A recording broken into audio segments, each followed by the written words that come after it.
So Donut Media is one of the titans of car-related content on YouTube, but here recently they've been ruining the reputation of Subaru with their newest installment of High vs. Low, a series where they take two identical cars in which one gets really expensive parts and one gets really cheap parts. Subaru enthusiasts around the world are a little bit up in arms over the way that they've portrayed the brand in the last couple of months, and in my opinion they're well within reason to be upset. But what exactly are they doing that has people so outraged? Is Donut Media actually ruining the reputation of Subaru, or are Subarus just, well, Subarus? Before we dive into this whole thing, I want to start off by saying I absolutely love Donut Media and the content that they put out. I've been watching these guys for years, and they do a very good job of being super entertaining, but also providing a level of education to new and veteran car enthusiasts. But as someone who is extremely passionate about Subarus, I feel as if I kind of need to stand up for the brand and the community of people who love these cars. These cars already have a lot of stereotypes, and they're typically the butt end of a joke anytime they get brought up,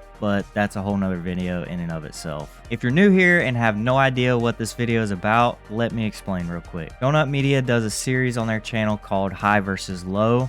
They take two of the same car and throw cheap parts at one and expensive parts at the other. In theory, this is an awesome idea to kind of help people decide for themselves whether or not it's worth it to cheap out on parts or break the bank on them, all while being extremely entertaining to watch. In their newest series, they feature two almost identical 2006 Subaru Impreza WRXs powered by the infamous EJ25. Except this isn't your typical EJ25, this is the EJ255. If you don't know a whole lot about Subarus, let me just say that the EJ255 is arguably one of the worst turbo 4-cylinder engines that's ever been produced by Subaru. I won't get into all the boring details of why that is, but just know that this specific engine doesn't exactly have the greatest reputation. So in my opinion, that's kind of red flag number one of where they started off this series. I can't really understand why they would go with the 06 to 07 chassis when they could have gone with the 02 to 05 chassis, which has the much better EJ205 engine, but we're here now, so that doesn't really matter. So now that we're all up to speed with Donut and this series, let's jump right into episode 1, which is $300 coilovers versus $2,000 coilovers. This episode's all about max speeding rod versus teen.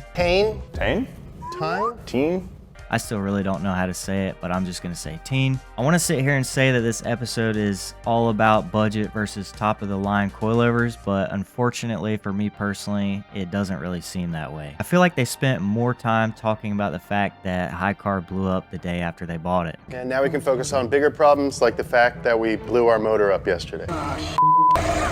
Day one's going well.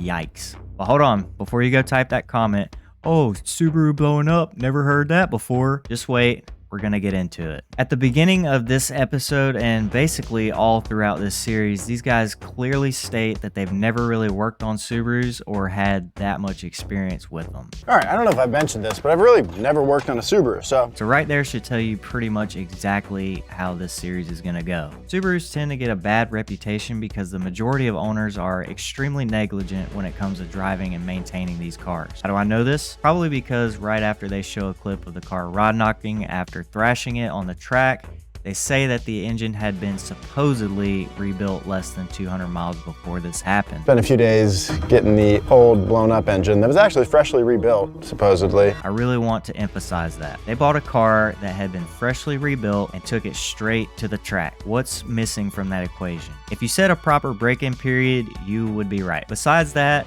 this was actually a pretty great episode on the differences between budget and high-end coilovers, even though in my opinion, I don't really think that teens would be considered high-end coilovers for these cars in particular, but there was still a lot of great educational bits scattered throughout the episode. But before we move into episode 2, I want you all to remember the part where they say the engine in High Car was supposedly rebuilt. Supposedly. This is very important. Now, honestly, episode 2 is pretty much the whole reason why I'm making this video in the first place. When you see a title and thumbnail like this, you already know the haters can't wait to take a stab at Subarus and their owners down in the comments. They start this episode off by saying that the engine on High Car blew up just one day and 200 miles after they got it, but we've already covered that. Remember when I said I want you to remember how they said the engine was supposedly rebuilt? Well, just 2 minutes into the episode, he says that they had the engine rebuilt so that they could thrash it on the track without having to worry. So before we took this car to the track, we had the engine rebuilt so we could thrash on it without having to worry. We rebuilt it, thrashed on it, and then in less than 200 miles, we had something to worry about. But hold on a second. Didn't they just say in episode 1 that it was supposedly rebuilt? And had to spend a few days getting the old blown up engine that was actually freshly rebuilt, supposedly. On one hand, they're saying that it was allegedly rebuilt, and on the other, they're saying that they had it rebuilt themselves. This is probably the most confusing part of the entire series, and I'm trying to figure out why they would say it was supposedly rebuilt if they themselves rebuilt it. Nevertheless, this whole episode is about them tearing down the engine on Hi-Car and getting to the bottom of what actually caused the engine to blow. Conflicting information aside, this was actually a great video all in all. They had a sample of the oil sent off to be tested. They tore the whole thing down, noting things that looked good and bad, and ended up coming to the conclusion that it was rod bearing failure due to oil starvation. Check this one.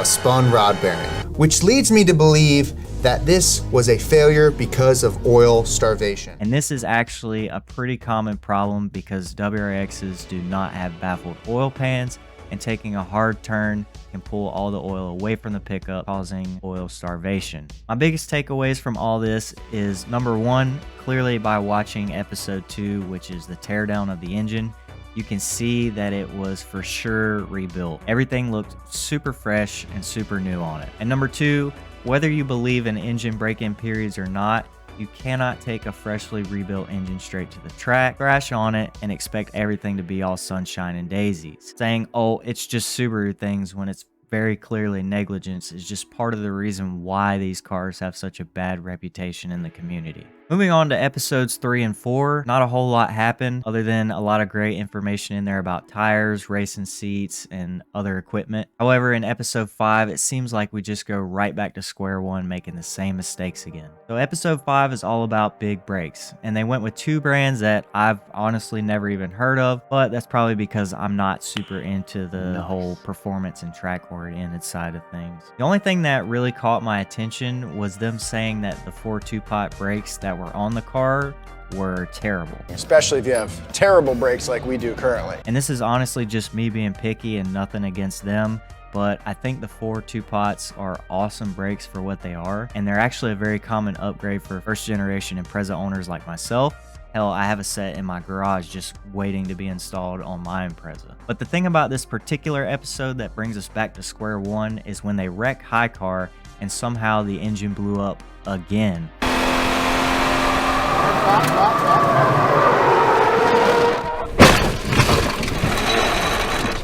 The body's bent and the engine is somehow kaput for the 3rd time. Now, I'm no expert, but it probably has something to do with oil starvation. Are we seeing a trend here? Taking a turn at that speed, going off track, and absolutely smashing the car into whatever they hit probably sent all the oil to one side of the engine, away from the pickup, and starved the bearings of oil. Does that seem a little bit familiar? Obviously, they didn't plan on or expect that to happen, but why on earth would they put another engine into the car without installing a baffled oil pan? They made a whole video explaining why their first engine blew up and didn't even attempt to solve the problem when they had the chance. This goes all the way back to what I've been saying this whole time, and that's just pure negligence. As someone who is extremely passionate about these cars, it's a little bit irritating to see all of these sort of self-inflicted issues arise, and then these guys going straight to clowning on Subaru. 3rd Subaru, 5th engine, you know, normal car stuff. They're factory turboed cars, known for reliability and handling tons of boost without any problem. So what could go wrong? Yeah, you want to hear my impression of a Hi-Car? That's what our motor sounded like when we blew it up. We might need our 5th engine. We will rebuild, and we'll be back. And then we'll blow them up, and then we'll rebuild. And then we'll be back. And we'll do that for the rest of our lives. Because we're Subi boys now. We're just gonna blow the engine up. Yeah. Immediately. Zach, you're putting in a lot of work. You're putting in a lot of nice parts onto this car. That's right. I wouldn't be surprised if we made it 7, 8, 9 miles. If you'd like to save a Subaru, go now to donutmedia.com. make a donation by buying one of our t-shirts, and that money will go directly to one of these piles of shit. So after the wreck, they went ahead and bought another 2006 WRX to replace Highcar. They took all of the modifications that they had done on the previous car and put it onto the new car, and they did this so that they could continue on into episode 6, which is all about turbos. To preface this, they ended episode 5 by saying that the new Highcar was very clearly down on power. Yeah, she is definitely down on power. Not only were they installing these new and bigger turbos, but they're also installing all the supporting mods to go with it. Barely 3.5 minutes into the video, they remove the catback off of the new Highcar and proceed to rev the absolute shit out of the car that is down on power.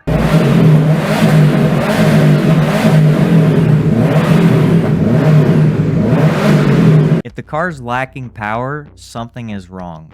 Whatever that may be, revving the shit out of it is probably not the brightest idea, and you'll find out why very soon. They continue on with installing all of these parts until they run into clearance issues on Highcar with the header and the oil filter kind of not meshing well together. Naturally, they pull the oil filter off only to discover metal in the oil. Keep in mind, this is Highcar number 2, so a completely different engine than the second one they blew up in the first Highcar. Finding metal in the oil meant that Highcar was officially down and needed a new engine. But if you thought that was bad, they also found metal in Low Car's oil as well. So both cars now needed new engines. Am I surprised by this?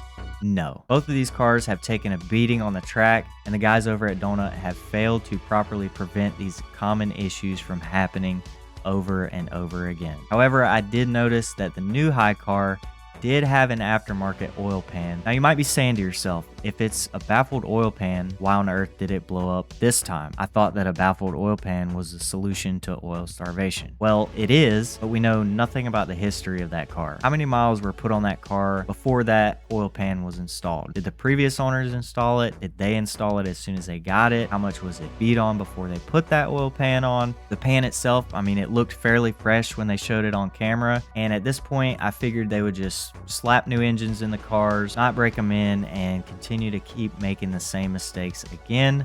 But to my surprise, they spent the rest of the episode going over the rebuild and ended it off by saying that they were going to do a proper break-in procedure on the new engines. Break them in? And to me, it looks like they actually did a pretty good rebuild along with that break-in. To say that I was happy to see this is an understatement. Finally, these guys are on the right track after 6 episodes of mistakes. So after rebuilding the engines, properly breaking them in, installing the big turbos, all the supporting mods, they finished the episode off by revealing how much power each car made and doing a few drag races, and I honestly have to say they sounded pretty healthy and they seem to be running super good. So at the time of this video being made, these guys are currently on episode 7, which is all about cheap aero versus expensive aero. There's not much in that video that's relevant to what my video is about, but I do have to say they go all out on simplifying and explaining how each piece of aero works and explaining the benefits of them. I'm by no means an expert on aerodynamics, but I definitely learned a lot from that episode, and I'm sure you guys would too. So with all of that out of the way, I know it seems like I spent this whole video just shitting on Donut Media,